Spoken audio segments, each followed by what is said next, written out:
Hello मेरे law enthusiast दोस्तों, आज मैं नागलिंगम बनाम शिवगामी के केस में बात कर रहा हूं।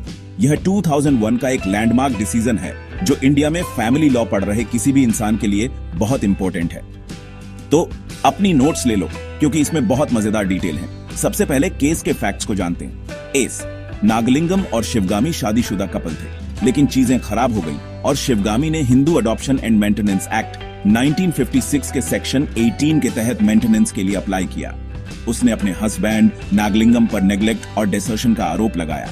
अब अगर आप सोच रहे हैं कि सेक्शन 18 में क्या है, तो यह एक हिंदू वाइफ को अपने हस्बैंड से मेंटेनेंस क्लेम करने का राइट देता है अगर वह बिना किसी वैलिड रीजन के उसे सपोर्ट करने से मना करता है।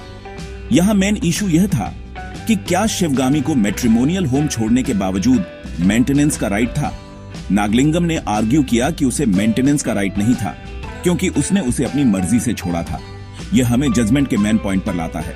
कोर्ट को दोनों पक्षों के एविडेंस और आर्ग्यूमेंट्स पर विचार करना पड़ा और यहाँ यह इंटरेस्टिंग हो जाता है।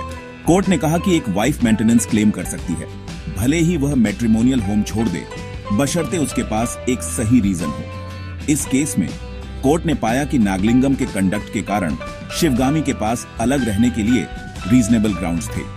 उन्होंने नोट किया कि हस्बैंड की तरफ से डिसर्शन या नेग्लेक्ट वास्तव में ऐसे क्लेम को जस्टिफाई कर सकता है। इस जजमेंट ने सेक्शन 18 के तहत दिए गए राइट्स को मजबूत किया और जब एक वाइफ अलग रहते हुए मेंटेनेंस चाहती है तो एक सही वजह की जरूरत पर जोर दिया।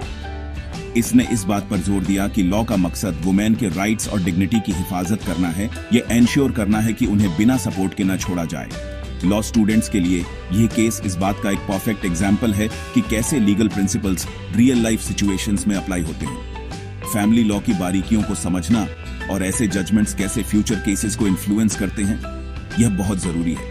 तो अगली बार जब आप मेंटेनेंस लॉज पढ़ रहे हो तो नागलिंगम बनाम शिवगामी को याद रखना। ठीक है, यह आज की लीगल डीप डाइव को खत्म करता है।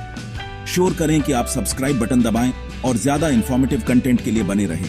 अगली बार तक सवाल करते रहें और सीखते रहें। अपना ध्यान रखना।